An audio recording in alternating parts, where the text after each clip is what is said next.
So hello students, welcome to the another lecture of your surface chemistry. So last class जो हमने discuss किया था, हमने आपका डिस्कस करते क्लासिफिकेशन ऑफ कोलाइट। और जो क्लासिफिकेशन था कोलाइट का, वो 3 बेसिक क्राइटेरिया पे डिपेंड करता था। नंबर 1 जो physical state of disperse face and dispersion medium पे डिपेंड कर रहा था। दूसरा nature of interaction between disperse phase and dispersion medium. तीसरा डिपेंड कर रहा था types of particle of disperse face, किस टाइप के पार्टिकल है डिस्पर्स फेस। तो हमने आपके 2 क्राइटेरिया तो डिस्कस कर लिए थे। अब हमारा तीसरा क्राइटेरिया है जो कि है that is the classification that is based on what, the classification that is based on the type of particle of disperse face, मतलब किस टाइप के पार्टिकल हैं डिस्पर्स फेस के अंदर, ठीक है, उस पर डिपेंड करता है। उसके अंदर हम पढ़ेंगे मल्टी मॉलिक्यूलर, मैक्रोमोलिकुलर और एसोसिएटेड कोलाइड्स, ठीक है। नाउ इसको स्टार्ट करते हैं हम। वही आपके एनसीईआरटी बुक मैं थोड़ा स्पीड अप करके पढ़ाऊंगी ताकि इसमें इतनी कुछ डिटेल में क्वेश्चंस आते नहीं हैं। तो I not go into one words कि आपको हर एक लाइन समझ में आए, आपको बेसिक मतलब समझ में आना चाहिए एंड आपको समझ में आना चाहिए वो पर्टिकुलर चीज़ है क्या, that's all. Because NCERT is not that depth also, और इतना कुछ डेप्थ में आएगा भी नहीं है सारे टॉपिक से। सरफेस केमिस्ट्री से आई थिंक 6 मार्क के कुछ या फिर तो 4 मार्क के क्वेश्चन आते हैं, ठीक है। So will start with depending upon the type of the particle of disperse phase, colloids are classified as, मतलब जो किस तरह के पार्टिकल होते हैं डिस्पर्स फेस के अंदर, मतलब अगेन किस तरह के पार्टिकल होते हैं डिस्पर्स फेस के अंदर, उसके अंदर भी कोलाइड किस किस तरह से क्लासिफाइड होगी। Colloids are classified as multi molecular colloids, macromolecular colloids और एसोसिएटेड कोलाइड्स के अंदर 3 पार्ट में डिवाइड होगी, ठीक है। मतलब किसके बेसिस पे किस किस टाइप के आपके पार्टिकल होते हैं डिस्पर्स फेस के अंदर। Type of particle in disperse phase के बेसिस पे हमारी जो कोलाइड्स है वो 3 पार्ट में डिवाइड होगी, that is multi molecular colloid, macromolecular और एसोसिएटेड कोलाइड। ये एसोसिएटेड जो कोलाइड्स होती हैं इसको हम लोग माइक्रोमोलिकुलर भी बोलते हैं, ठीक है। Now will start with multi molecular colloid. ये जो मल्टी मॉलिक्यूलर कोलाइड होते हैं बेसिकली क्या होते हैं, ठीक है। तो बेसिकली मल्टी मॉलिक्यूलर कोलाइड एक साथ में बहुत सारे मॉलिक्यूल से बने होते हैं, मल्टी बहुत सारे मॉलिक्यूल से बने होते हैं, वो कोलाइड्स होते हैं मल्टी मॉलिक्यूलर कोलाइड। सो क्या होता है, हम पढ़ते हैं ऑन डिसोल्यूशन, मतलब जब डिसॉल्व करते हैं तो क्या होता है, a large number of atom और smaller molecules of a substance aggregated together to form species having size of colloidal range. तो ये मल्टी मॉलिक्यूलर कोलाइडेड कैसे होते हैं, जब भी हम कोई सब्सटेंस को डिसॉल्व करते हैं, डिसोल्यूशन होता है, तो लार्ज नंबर ऑफ एटम और यू कैन से स्मॉलर मॉलिक्यूल्स, ठीक है, लार्ज नंबर ऑफ एटम, बहुत सारे एटम या फिर उनके स्मॉलर मॉलिक्यूल्स, ठीक है, या फिर स्मॉलर मॉलिक्यूल्स, वो क्या करते हैं, आपस में एग्रीगेट हो जाते हैं, जमा हो जाते हैं एक साथ में, ठीक है। और वो जमा होकर एक स्पेसीज बना देते हैं जिसकी साइज होती है approximately of what, colloidal range. किसकी, कोलाइडल रेंज की अप्रोक्सीमेटली उसका साइज हो जाता है, that is what 1 to 1000 nm। And उसको हम पर्टिकुलरली क्या बोलते हैं, मल्टी मॉलिक्यूलर कोलाइड्स बोलते हैं। क्या बोला है, these specially thus formed are called multi molecular colloid. और वही जो स्पीसीज बनती है उसको हम क्या बोलते हैं, मल्टी मॉलिक्यूलर कोलाइड्स बोलते हैं।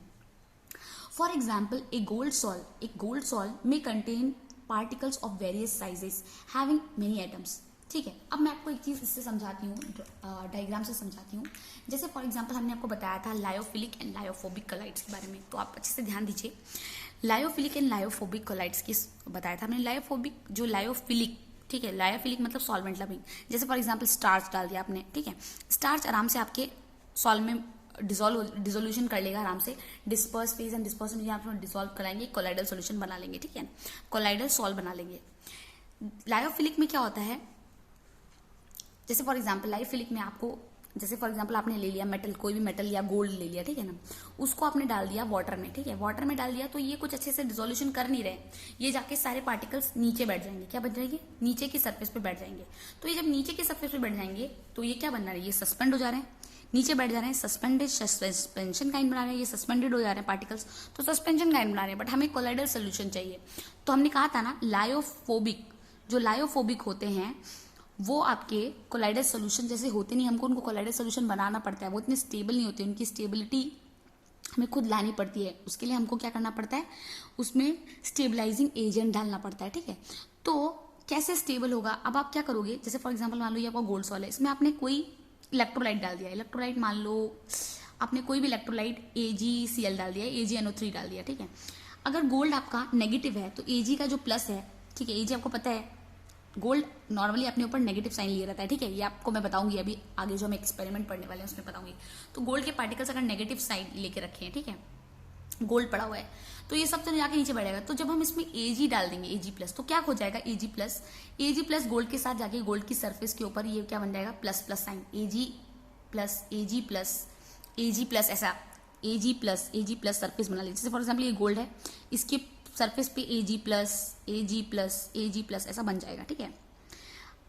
और वो दिखेगा कैसे, दिखने में वो ऐसा लगेगा कि जैसे फॉर एग्जाम्पल ये कोलाइड है और ये सारे जो चार्ज पार्टिकल हैं वो पॉजिटिव हो गए। अब आप मुझे बताइए, जब ये सारे चार्ज पॉजिटिव हो गए तो क्या ये सेटल डाउन होके बैठेंगे? बिल्कुल भी नहीं बैठेंगे, क्योंकि सब पॉजिटिव हो गए तो मतलब they will repel each other. Because of this repulsion ये सब कोलाइड में घूमते रहेंगे, ये सॉल्यूशन में घूमते रहेंगे और आपका कोलाइडल सॉल्यूशन बच जाएगा। तो इसीलिए ये लायोफिलिक का एग्जाम्पल था। और जो आपका ये मल्टी मॉलिक्यूलर कोलाइड का जो एग्जाम्पल ये एक्सप्लेन कर रहे हैं, मल्टी मॉलिक्यूलर कोलाइड ये होता है आपका, फॉर एग्जाम्पल आप जैसे सॉल्यूशन ले लो, उसमें आपने क्या बोला, आपने गोल्ड डाला, ठीक है, एक छोटा सा मॉलिक्यूल डाला, तो क्या होगा, वो छोटा सा मॉलिक्यूल क्या करेगा, ऐसे एग्रीगेटेड करके बहुत सारे गोल्ड के मॉलिक्यूल ले लिए, ठीक है, बहुत सारे गोल्ड के मॉलिक्यूल इकट्ठे होके ये आपका जो इसका साइज हुआ, उसका साइज, जैसे फॉर एग्जाम्पल अगर आपने एक छोटा सा गोल्ड का पार्टिकल लिया, उसका साइज इतना छोटा था कि वो आपकी सॉल्यूशन रेंज में आने लगा, वो आपके कोलाइडल रेंज में आ ही नहीं रहा था। तो हमने बहुत सारे कोलाइडल मॉलिक्यूल मिला लिए, दैट इज एक साथ में एग्रीगेट कर लिए गोल्ड के, और वो क्या बन गया, वो बेसिकली आपका क्या बन गया, एक तरह का उसका जो साइज आया, वो साइज आपका 1 से 1000 nm के बीच में आ गया। और अगर 1 से 1000 nm के बीच में आ गया, इसका मतलब ये है कि ये आपका कोलाइड है, राइट, कोलाइडल रेंज में आने लगा। और वैसे ही ये सारे सॉल्यूशन में आपके घूमने लगे। ये घूमने कैसे लगे, अगेन हमको इसमें इलेक्ट्रोलाइट देंगे, अगर ये नेगेटिव है तो हम एक पॉजिटिव इलेक्ट्रोलाइट देंगे जो कि इसकी सरफेस पे आ जाएगा, और अगर सारी चीज पॉजिटिव बना के आपका इसमें क्या होगा, एक दूसरे को रिपेल करेंगे, कोई भी नीचे सेटल डाउन नहीं होगा। तो बेसिकली मल्टी मैक्रो मॉलिक्यूल और you can say multi molecule colloid basically वही कोलाइड्स होते हैं जो बहुत सारे एटम्स आपस में एग्रीगेट करके और मॉलिक्यूल्स एग्रीगेट करके बना देते हैं, वही कोलाइड सॉल्यूशन होता है, वही होता है आपका मल्टी मॉलिक्यूलर कोलाइडल सॉल्यूशन। वही बोल के रखा है, for example a gold salt contain particles of various size. Gold के पास बहुत वेरियस साइज के पार्टिकल्स होते हैं, having many atom. Even sulphur का जो सॉल्ट होता है, गोल्ड का सॉल्ट में भी ऐसे होता है, और जो सल्फर का सॉल्ट होता है कंसिस्ट ऑफ पार्टिकल containing 1000 और you can say more sulphur का ही एक पार्टिकल को सल्फर 8 बोलते हैं। तो जो सल्फर सॉल्ट होता है उसमें बहुत सारे अराउंड 1000 और यू कैन से 1000 से भी ज्यादा, ठीक है, सल्फर 8 मॉलिक्यूल्स प्रेजेंट रहते हैं। तो ये आपका एग्जांपल था मल्टी मॉलिक्यूलर कोलाइड्स का। आई थिंक ये क्लियर हुआ होगा। Now next thing is what, macromolecular colloid. क्या हम पढ़ेंगे, macromolecular collide.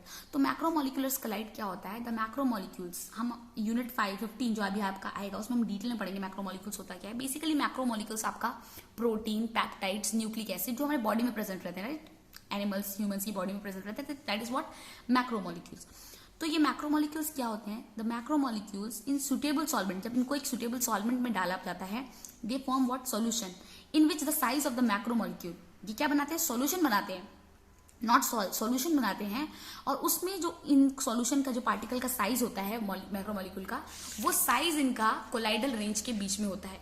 The size of the particle may be in the colloidal range, किस रेंज में होता है, कोलाइडल रेंज में होता है। दैट्स वाई ऑल दो जब ये पेप्टाइड बॉन्ड मान लो, न्यूक्लिक एसिड और आपका जो भी है, ठीक है, न्यूक्लिक एसिड, एमाइड जो भी प्रेजेंट है आपके बॉडी में, ये सब प्रोटीन्स वगैरह, वो सब क्या करते हैं, वो सब आपके वाटर में या फिर कोई भी सॉल्वेंट में, प्रॉपर सॉल्वेंट, सुटेबल सॉल्वेंट में डिसॉल्व होके सॉल्यूशन बना लेते हैं। बट वो जो सॉल्यूशन होता है उसमें जो पार्टिकल्स प्रेजेंट होते हैं, कहने को तो वो सॉल्यूशन है, बट उसमें जो पार्टिकल्स प्रेजेंट होते हैं, उस पार्टिकल का जो साइज होता है वो कोलाइडल रेंज में होता है। किसमें होता है, कोलाइडल रेंज, मतलब कोलाइडल रेंज मतलब 1 से 1000 नैनोमीटर के बीच में रहता है, ठीक है। तो उनको हम क्या बोलते हैं, उन वैसे टाइप को कोलाइड्स को हम बोलते हैं मैक्रोमोलिकुलर कोलाइड्स, ठीक है। वही लिखा हुआ है, such systems are called as macromolecular colloids बोला जा रहा है, ठीक है। These colloids are quite stable and resemble true solution in many respect. ये जो कोलाइड्स होते हैं बहुत स्टेबल होते हैं, क्या होते हैं, बहुत ज्यादा स्टेबल होते हैं, ठीक है। ये एक तरह से बहुत स्टेबल होते हैं और एक तरह से ये बताते हैं कि ये ट्रू सॉल्यूशन, क्योंकि मैंने कहा था ना ये सॉल्यूशन होते हैं, सॉल्यूशन ही है ये, बट एक्चुअली इनके जो साइज है पर्टिकुलर आयंस और यू कैन से जो डिस्पर्स फेज के पार्टिकल का जो साइज है, बिकॉज ऑफ साइज आपका कोलाइडल रेंज में फॉल करता है, इसलिए हम इसको बोलते हैं मैक्रोमोलिकुलर कोलाइड बोल रहे हैं, क्योंकि इनका जो पार्टिकल का साइज है वो कोलाइडल रेंज में फॉल कर रहा है, ठीक है। Now these colloids are quite stable, ये क्वाइट स्टेबल है एंड इतने स्टेबल है कि ऐसा लगता है कि ये ट्रू सॉल्यूशन बना रहे हैं, ठीक है। हमने आपको बताया था कि आपका लायोफिलिक जो होता है वो आपका ज्यादा स्टेबल होता है और आपका लायोफोबिक स्टेबल नहीं होता, उसको स्टेबल करने के लिए हमको स्टेबलाइजिंग एजेंट देना पड़ता है, राइट। तो वैसे ही ये जो कोलाइड्स मैक्रोमोलिकुलर कोलाइड होते हैं वो एग्जाम्पल हैं किसका, ये ट्रू सॉल्यूशन का, क्योंकि इनकी स्टेबिलिटी की वजह से। फॉर एग्जांपल हम इसका एग्जांपल देख सकते हैं, नेचुरल अक्रिंग, ये हमारे पास मैक्रोमोलिक्यूल्स है। नेचुरल अक्रिंग मैक्रोमोलिक्यूल्स हमारे पास क्या है, स्टार्च है, सेलुलोज है, प्रोटीन है, एंजाइम्स है। These are what, natural occurring, what, natural occurring आपकी macromolecules. And there are human और you can say man made molecules also, that is what, polythene, जो हम लोग यूज करते हैं, बैग्स, पॉलीथीन बैग्स, नाइलन के कपड़े यूज करते हैं, राइट, नाइलन का ड्रेस भी होता है, नाइलन के बैग्स होते हैं, polystyrene, synthetic rubber, these are what, man made macromolecules. क्या, ठीक है, ये मैक्रोमोलिक्यूल्स। आई थिंक इतना ही इंपॉर्टेंट है, ये इतना मैं यहीं तक लिमिट करती हूँ। I can explain so many things also जो कि आपके सिलेबस से बियॉन्ड हो जाएगा, इसलिए I will not go in that detail. जो आपकी बुक में लिखा है वो आपको समझ में आना चाहिए, दैट्स ऑल, ठीक है। Now associated colloids, this associated colloids आपने क्लास 6 आपने क्लास 9th 10th में भी पढ़ा होगा कि मिसल्स के बारे में, मिसल्स के बारे में पढ़ा होगा, ठीक है। जो मिसल्स होते हैं वो एक्चुअली क्या होते हैं, ये आपके एसोसिएटेड कोलाइड्स होते हैं। ये एसोसिएटेड कोलाइड्स होते क्या है, मैंने बोला ना आपको, मैंने आपको मल्टीमोलिकुलर कोलाइड के बारे में पढ़ाया, ठीक है। मल्टीमोलिकुलर कोलाइड होता है आपका मैक्रोमोलिकुलर कोलाइड होता है, ठीक है। अब ये जो है ये आपका माइक्रो क्या होता है, माइक्रो कोलाइड्स होता है, ठीक है, माइक्रो कोलाइड्स होता है। तो this associated colloids, there are some substances which at low concentration behaves as strong electrolyte. कुछ जो सब्सटेंसेस होते हैं जब उनको लो कंसंट्रेशन में रखा जाता है तो वो बहुत स्ट्रॉन्ग इलेक्ट्रोलाइट जैसे बिहेव करते हैं, but at higher concentration exhibit colloidal behaviour. जब उनको लो कंसंट्रेशन में रखा जाता है, कुछ कैसे इलेक्ट्रोलाइट्स होते हैं, जैसे फॉर एग्जाम्पल मान लो NaCl एक इलेक्ट्रोलाइट है, ठीक है ना, ऐसे इलेक्ट्रोलाइट का एग्जांपल दिया मैंने NaCl बोल के, ठीक है। तो कुछ ऐसे इलेक्ट्रोलाइट्स होते हैं जिसको अगर आप नॉर्मल और यू कैन से लो कंसंट्रेशन में रखते हो तो वो बहुत स्ट्रॉन्ग इलेक्ट्रोलाइट के जैसा बिहेव करते हैं, कुछ सब्सटेंसेस, ठीक है। जैसे फॉर एग्जांपल NaCl को अगर आप बहुत लो कंसंट्रेशन में रखो तो वो एक तरह का इलेक्ट्रोलाइट का काम करता है, ठीक है। आप देखते होगे कोई वाटर है, ठीक है, वाटर अगर इलेक्ट्रिसिटी प्रोड्यूस नहीं कर रहा है, आप उसमें NaCl डाल दोगे, इस जगह पे NaCl क्या बिहेव करेगा, वो आपका इलेक्ट्रोलाइट के जैसा काम करेगा। तो जब सब्सटेंस बहुत लो कंसंट्रेशन में होते हैं वो आपके बिहेव करते हैं एज नॉर्मल स्ट्रॉन्ग इलेक्ट्रोलाइट के जैसा बिहेव करते हैं, ठीक है। बट एट हायर कंसंट्रेशन, जब वो हायर कंसंट्रेशन में प्रेजेंट होते हैं, जैसे NaCl को हायर कंसंट्रेशन में प्रेजेंट कर दो तो what happen, they exhibit colloidal behaviour. ये क्या करने लगते हैं, ये कोलाइडल बिहेवियर एग्जिस्ट करने लगते हैं और एग्जिबिट करने लगते हैं due to formation of aggregation. क्यों, क्योंकि उनके बीच में अब अगर हाई कंसंट्रेशन में, देखो NaCl अगर लो कंसंट्रेशन में तो क्या होगा, वाटर में जाके घुल जाएगा। अगर वो हाई कंसंट्रेशन में तो वाटर में जाके घुलेगा नहीं, sir gelatin kind of structure बनेगा बहुत, जैसे सैचुरेशन। जब हम कीप ऑन डाले जाते हैं वाटर में सॉल्ट, एक टाइम ऐसा आएगा जब सॉल्ट उसमें डिजोल्व ही नहीं होगा, ठीक है। तो वही जब कंसंट्रेशन ज्यादा हो जाएगा तो क्या करते हैं, वो क्या करने लगते हैं, एग्जिबिट करने लगते हैं कोलाइड बिहेवियर। कोलाइड मतलब क्या, जो अच्छे से डिजोल्व ना हो, पूरा डिजोल्व ना हो, वही कोलाइड है, राइट। तो वो कोलाइडल बिहेवियर एग्जिबिट करने लगते हैं because of what, aggregation, what aggregates, because of formation of aggregates, ठीक है। दीज एग्रीगेटेड पार्टिकल, जो एग्रीगेटेड पार्टिकल्स होते हैं, दस फॉर्म्ड आर कॉल्ड मिसल्स। और ये जो एग्रीगेटेड पार्टिकल्स बनते हैं उनको ही हम क्या बोलते हैं, मिसल्स, ठीक है। क्या बोलते हैं हम, मिसल्स, ठीक है। मिसल्स बोल सकते हैं, मिसल्स बोल सकते हैं, जो भी आपको कन्वीनियंट लगे आप बोल सकते हैं, ठीक है। सो ये जो एग्रीगेटेड पार्टिकल्स होते हैं उनको हम क्या बोलते हैं, मिसल्स बोलते हैं। And they are also known as associated colloid. और यही जो मिसल्स होते हैं इनको ही हम एसोसिएटेड कोलाइड बोलते हैं। सो बेसिकली आपको पता चल गया, जो सर्टेन सब्सटेंसेस होते हैं जब वो अपने लो कंसंट्रेशन पे होते हैं, जब अपने लो कंसंट्रेशन में होते हैं तो उनको इलेक्ट्रोलाइट जैसा यूज करते हैं। जब उनका कंसंट्रेशन बढ़ा देते हैं तो वो क्या बन जाते हैं, वो एग्जिबिट करने लगते हैं कोलाइडल बिहेवियर। और वो किसकी वजह से, because of formation of aggregation, ठीक है ना। एग्रीगेशन मतलब आपस में इकट्ठा हो जाते हैं साथ में। तो वही एग्रीगेटेड जो पार्टिकल्स होते हैं उनको हम मिसल्स बोलते हैं। एंड इस पूरे फिनोमेनन को हम क्या बोलते हैं, एसोसिएटेड कोलाइड्स, ठीक है। आई थिंक इतना समझ में आया होगा आप लोगों को।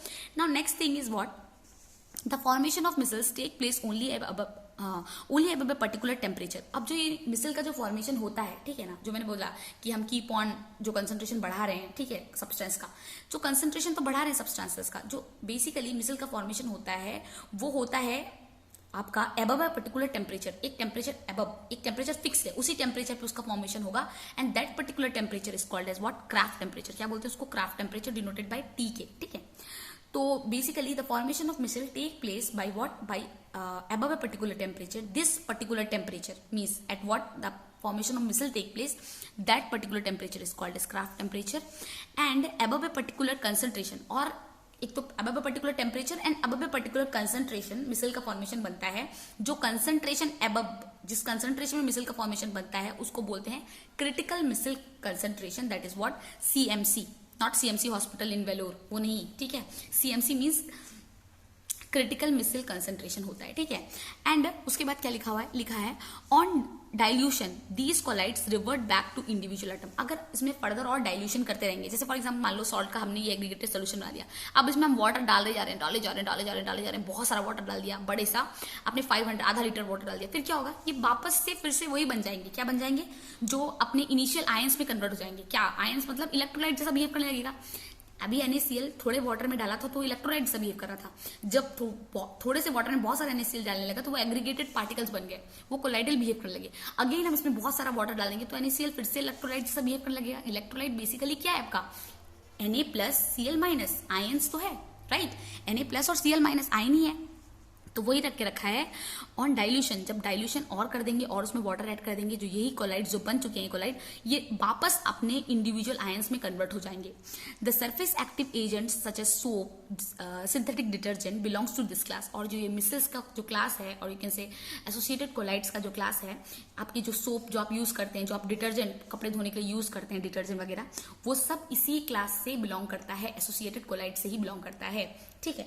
और जो आपका क्रिटिकल मिसल कंसंट्रेशन है आपके सोप के लिए, फॉर सोप्स के लिए क्या है आपका 10⁻⁻⁴ टू 10⁻⁻³ मोल लीटर इनवर्स, ठीक है। कंसंट्रेशन की यूनिट तो ये होती है, हमने बहुत अच्छे से डिटेल में पढ़ा है, that is what mole litre inverse, right. तो फॉर सोप, जो सोप के लिए आपका जो CMC होता है क्रिटिकल मिसल कंसंट्रेशन सोप के लिए आपका 10⁻⁴ टू 10⁻³ के बीच में रहता है। These colloids have both lyophobic and lyophilic part. इनके पास both lyophobic and lyophilic part होता है। लायोफोबिक कब होगा, लायोफोबिक पार्ट इनका तब होगा जब ये एग्रीगेटेड बन जाएंगे, और लायोफिलिक पार्ट तब है जब इसमें NaCl इलेक्ट्रोलाइट के फॉर्म में यूज हो रहा है, ठीक है ना। तो दे हैव बोथ व्हाट, एक लायोफिलिक पार्ट भी होता है, लायोफोबिक पार्ट भी होता है, मतलब वाटर लविंग और you can say liquid loving और लिक्विड हेटिंग दोनों पार्ट प्रेजेंट होते हैं इन कोलाइड्स में। And micelles may contain as many as 100 molecules और मोर। और जो बेसिकली मिसल्स का जो स्ट्रक्चर होता है वो कंटेन करता है मोर देन 100 मॉलिक्यूल्स, ठीक है, आपस में मोर देन 100 मॉलिक्यूल्स कंटेन करता है, ठीक है। तो आई थिंक ये चीज आपको क्लियर हो गई होगी। तो बेसिकली यही बोल के रखा है, दीज कोलाइड ये जो कोलाइड्स बनते हैं, ये जो आपके एसोसिएट कोलाइड्स होते हैं, इनमें बोथ पार्ट होता है, आपका लायोफोबिक पार्ट भी होता है, आपका लायोफिलिक पार्ट भी होता है। So these micelles may contain as many as 100 molecules, कितने 100 मॉलिक्यूल्स से ज्यादा भी हो सकता है, ठीक है। तो अब यहाँ पर क्या है, ये मैकेनिज्म ऑफ मिसल फॉर्मेशन है। तो ये बहुत सिंपल है, आप इसको खुद भी रीड करोगे तो आपको ये समझ में आ जाएगा, और अगर नहीं भी समझ आता तो हम इसको नेक्स्ट क्लास में पढ़ेंगे। इन टूडेज क्लास मैं आपको ये बताऊंगी प्रिपरेशन ऑफ कोलाइड्स के बारे में, थोड़ा बहुत एग्जाम्पल से समझाऊंगी कि प्रिपरेशन ऑफ कोलाइड्स क्या होता है और कैसे बिहेव करता है। तो अभी के लिए हम ये मिसल्स फॉर्मेशन जो कि एक पेज का है आपका, यहाँ तक है, and then cleansing action of soap, ये सब हम बहुत बचपन से पढ़ते आ रहे हैं। तो अभी के लिए हम यहाँ पे पॉज कर देते हैं इसको, हम पढ़ते हैं, स्टार्ट करते हैं व्हाट प्रिपरेशन ऑफ कोलाइड, ठीक है, बिकॉज इतना ज्यादा इंपॉर्टेंट नहीं है, ये हमारा ज्यादा इंपॉर्टेंट होता है प्रिपरेशन ऑफ कोलाइड्स के बारे में हम ज्यादा पढ़ते हैं अच्छे से। तो प्रिपरेशन ऑफ कोलाइड, कैसे कोलाइड्स प्रिपेयर होते हैं उनके बारे में पढ़ने वाले हैं, ठीक है। तो बिफोर ये कोलाइड जो प्रिपेयर होते हैं इसके बारे में पढ़ाने से पहले मैं आपको एक चीज समझाना चाहूंगी कि 1 मिनट, यस, या जैसे फॉर एग्जांपल अगर मैं आपको बोलूं देयर आर सम टर्म्स और देयर आर सम फेनोमेनास, ठीक है। अगर जैसे फॉर एग्जांपल मान लो आपका, हमने बताया था आपको लायोफोबिक में अगर आपको कन्वर्ट करना है, अगर आपने यहाँ पर कुछ भी पार्टिकल्स ले रखा है, ठीक है ना, कुछ भी पार्टिकल्स, अब आपका ये क्या है, ये आपका लायोफोबिक है। आपको पता है लायोफोबिक में वो अच्छे से डिजोल्व नहीं होता है। हम क्या क्या लेते हैं, मेटल्स लेते हैं, सोडियम ले लो या फिर आप गोल्ड ले लो, सिल्वर ले लो, ये सब लेते हैं। तो इनको प्रॉपरली कन्वर्ट करके कोलाइड बनाने के लिए हमको क्या यूज करना पड़ता है, हमको यूज करना पड़ता है इलेक्ट्रोलाइट, ठीक है। हम क्या यूज करते हैं, हम यूज करते हैं इलेक्ट्रोलाइट, ठीक है, हम यूज करते हैं इलेक्ट्रोलाइट। उसके बाद ये कोलाइड सॉल्ट्स बन जाते हैं, क्या बन जाते हैं, कोलाइड, और you can say colloidal salts बन जाते हैं, ठीक है। तो ये बेसिक टर्म था जो मुझे आपको बताना था, जो कि इंपॉर्टेंट भी है, तो वो हमको बता दिया। नाउ नेक्स्ट चीज इज व्हाट, नेक्स्ट चीज हम पढ़ने वाले हैं प्रिपरेशन ऑफ कोलाइड, ठीक है। तो preparation of colloid, a few important method for the preparation of colloid are as follows, ठीक है। बोल के रखा है। तो जब सबसे पहला मेथड हम पढ़ लेते हैं, that is what, the chemical method. ये केमिकल मेथड होता क्या है हम उसको पढ़ते हैं। Chemical method, by using the chemicals, दो डिफरेंट केमिकल्स को यूज करके हम कोलाइड बना ले रहे हैं, तो हम उसको बोल रहे हैं केमिकल मेथड, ठीक है।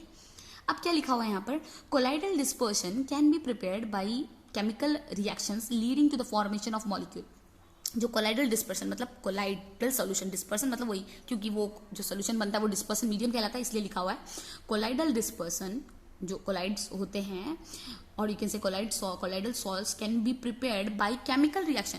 केमिकल रिएक्शन से भी बना सकते हैं, leading to formation of what, molecules by double decomposition method. और ये जो केमिकल रिएक्शन से भी बना सकते हैं, किसकी मदद से, कौन कौन से रिएक्शंस की मदद से, बाय डबल डिकम्पोजिशन मेथड से बना सकते हैं। डबल बार डिकम्पोजिशन होगा, एक बार डिकम्पोजिशन होगा, उसके बाद दोबारा डिकम्पोजिशन होगा किसी भी सब्सटेंस का, उसको हम डिकम्पोजिशन बोलते हैं। डिकम्पोजिशन आके बैठ जाना उस पर, राइट, वही तो होता है डिकम्पोज हो जाना, ठीक है, खत्म हो जाना, उस पर आगे बैठ जाना, मतलब यहां से डिकम्पोज होकर यहां बैठ जाना, उसको बोलते हैं डिकम्पोजिशन, ठीक है।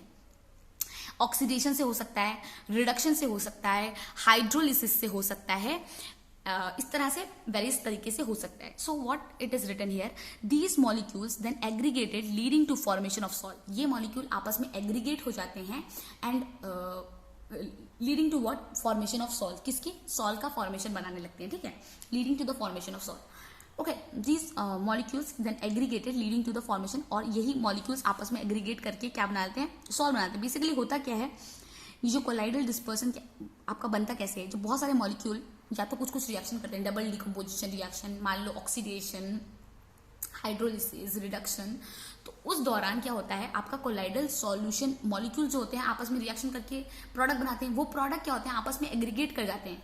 प्रोडक्ट के जो मॉलिक्यूल है आपस में इकट्ठे हो जाते हैं, जैसे प्रोडक्ट के मॉलिक्यूल्स ऐसे थे, वो आपस में इकट्ठे हो जाएंगे, ऐसे बन जाएंगे, इकट्ठे बन जाएंगे, और इकट्ठे होकर एग्रीगेट होकर leading to the formation of what, salts का फॉर्मेशन बना देंगे, ठीक है, और वही आपका कोलाइडल सॉल्ट बन गया। इसका कुछ इंपॉर्टेंट एग्जांपल्स है जो कि हम देख लेते हैं, जैसे फॉर एग्जांपल आर्सेनिक। ये आर्सेनिक ऑक्साइड है। आर्सेनिक ऑक्साइड को हमने ये हाइड्रोजन सल्फाइड के प्रेजेंस में दिया, ठीक है, हाइड्रोजन सल्फाइड के प्रेजेंस में दिया। देखो आप, आर्सेनिक जो है, आर्सेनिक सल्फाइड बन गया, मतलब जो सल्फाइड है ये जाके डिपॉजिट हो गया आर्सेनिक के ऊपर, ठीक है। सल्फाइड जो आपका, ये जो आर्सेनिक ऑक्साइड थी, आपको जब हाइड्रोजन सल्फाइड दिया, तो ये जो सल्फाइड थी हाइड्रोजन के साथ, हाइड्रोजन सल्फाइड के साथ, वो सल्फाइड जाके डिकम्पोज कहाँ पर होगी, वो आर्सेनिक के ऊपर डिकम्पोज हो गई, और क्या बन गया, आर्सेनिक सल्फाइड बन गया, ठीक है। और इसमें क्या रिएक्शन लिखा, H2O, क्या लिखा, H2O निकल गया आपका वाटर। तो ये जो हुआ रिएक्शन, ये डबल डिकम्पोजिशन की मदद से हुआ, ठीक है, डबल डिकम्पोजिशन की मदद से हुआ। तो बेसिकली ये था आपका रिएक्शन, में लिख देती हूँ। आर्सेनिक, आपको पता है आर्सेनिक को हम दिखाते हैं, आर्सेनिक ऑक्साइड था ना, इसको हम लोगों ने H2S हाइड्रोजन सल्फाइड के प्रेजेंस में दिया, इसका डबल डिकम्पोजिशन किया, डिकम्पोजिशन लिख देती हूँ पूरा, डबल डिकम्पोजिशन किया। और जब इसका डबल डिकम्पोजिशन किया तो हमको क्या मिला, ये जो आर्सेनिक जो सल्फाइड है वो जाके डिकम्पोज हो रहा है ऑक्सीजन के प्लेस में, और वाटर निकल जा रहा है S3 प्लस क्या बन रहा है आपका H2O, बन रहा है H2O। और ये इक्वेशन बैलेंस नहीं है, इसको बैलेंस करना आपका काम है, मेरा नहीं है, ठीक है। मेरे को तो आता है बैलेंस कैसे करते हैं इक्वेशन, ठीक है, आप इसको सीखिए कैसे बैलेंस करना है, और अगर आप कॉपी में नोट डाउन भी करते हैं तो आपको आना चाहिए बैलेंस कैसे करते हैं इक्वेशन, ठीक है। Very shortcut trick also there, अगर हमारे पास टाइम परमिट किया तो मैं आपको जरूर सिखाऊंगी कि वो शॉर्टकट ट्रिक से कैसे इसको बैलेंस करते हैं। नाउ तो सेकंड इक्वेशन क्या दिया हुआ है, सेकंड इक्वेशन में आपका sulphur dioxide plus again this hydrogen sulphide का ऑक्सीडेशन हो रहा है, तो क्या बन रहा है, ऑक्सीडेशन होके आपका सल्फर, अगेन ये सल्फर आके इस सल्फर के पास डिपॉजिट हो जा रहा है, सॉरी ऑक्सीडाइज हो रहा है। ये आपका जो सल्फर, डिपॉजिट बोल सकते हैं, ऑक्सीडाइज बोल सकते हैं, ठीक है। आपका जो सल्फर है इससे ऑक्सीजन निकल जा रहा है, ठीक है ना, ऑक्सीडाइज हो जा रहा है, आपका वाटर निकल जा रहा है, और आपका क्या बन जा रहा है, ये सल्फर इधर आ जा रहा है, ठीक है, मतलब 3 सल्फर बन गया, तो ये तरह का सल्फर का सॉल्ट बन गया, ठीक है ना। तो बेसिकली क्या किया इन्होंने, सल्फर डाइऑक्साइड को लिया, H2S दिया, और that is what hydrogen sulphide, oxidation किया, सल्फर सॉल्ट बन गया, और आपका वाटर निकल गया।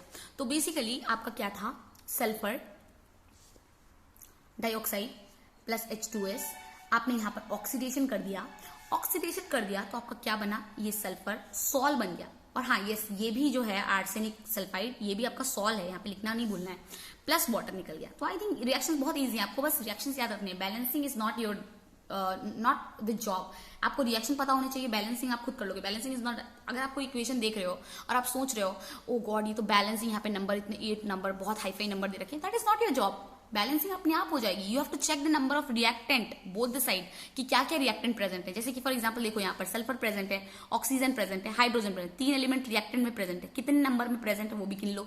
यहाँ पर कितने हो गए, यहाँ पर हो गए आपके 1 और ये 2 हो गए सल्फर। यहाँ पर कितने हाइड्रोजन, ऑक्सीजन कितने 2 है। यहाँ पर सल्फर कितने हैं, यहाँ पर सॉरी हाइड्रोजन कितने 1। तो सल्फर तो आपके 2 थे, हाइड्रोजन कितने हो गए आपके 2, ऑक्सीजन सॉरी ऑक्सीजन कितने आपके सॉरी मैं क्या लिख रही हूँ, सल्फर आपके 2 हैं, एक 1 एक 2, और ये आपका ऑक्सीजन 2, ठीक है। हाइड्रोजन 2 है तो 2 एटम्स है हाइड्रोजन के। अगेन यहाँ पर प्रोडक्ट साइड में भी देख लो, प्रोडक्ट साइड में सल्फर क्या क्या elements present, hydrogen oxygen. Sulphur यहाँ पर 1 है, हाइड्रोजन 2 है, ऑक्सीजन 1 है। तो ये इसको बैलेंस करो, दोनों साइड में नंबर्स ऑफ सल्फर और हाइड्रोजन और ऑक्सीजन सब बराबर होना चाहिए। तो वैसे ही बैलेंस करते हैं इक्वेशन, अगर आपको नहीं पता हो तो। And now the another equation is what, another equation is gold chloride में हमने क्या लिखा है आपका, हमने आपका मिथिनाल दिया है, मतलब हमने फॉर्मेल्डिहाइड एल्डिहाइड यूज किया है और वाटर दिया है। इसमें रिडक्शन हुआ, रिडक्शन होकर आपका क्या बन गया, गोल्ड सॉल्ट। और आपका रिडक्शन आपको पता है, जब ये फॉर्मेल्डिहाइड एल्डिहाइड का जब रिडक्शन होता है, अगर आपको थोड़ी बहुत ऑर्गेनिक पता है तो एल्डिहाइड का जब रिडक्शन होता है तो वो क्या बनाता है, कार्बोक्सिलिक एसिड। तो एल्डिहाइड है ये, इसका रिडक्शन हुआ और इसने कार्बोक्सिल्डिहाइड बना दिया, ठीक है ना, कार्बोक्सिल्डिहाइड बना दिया सेम। और ये रिडक्शन से बन गया आपका क्या बन गया, गोल्ड सॉल्ट बन गया। Again this I think and this one, हाँ यस, Fe3Cl और वाटर के प्रेजेंस में फेरिक क्लोराइड को हाइड्रोलाइज किया, ठीक है। तो आपको क्या बन रहा है, फेरिक हाइड्रोक्साइड, ओके, सॉल्ट बन गया इसका। सो आई थिंक ये सब क्लियर हो गया होगा। So this for today's class, thank you students. Next class हम आपका दूसरा मेथड डिस्कस करेंगे। Thank you.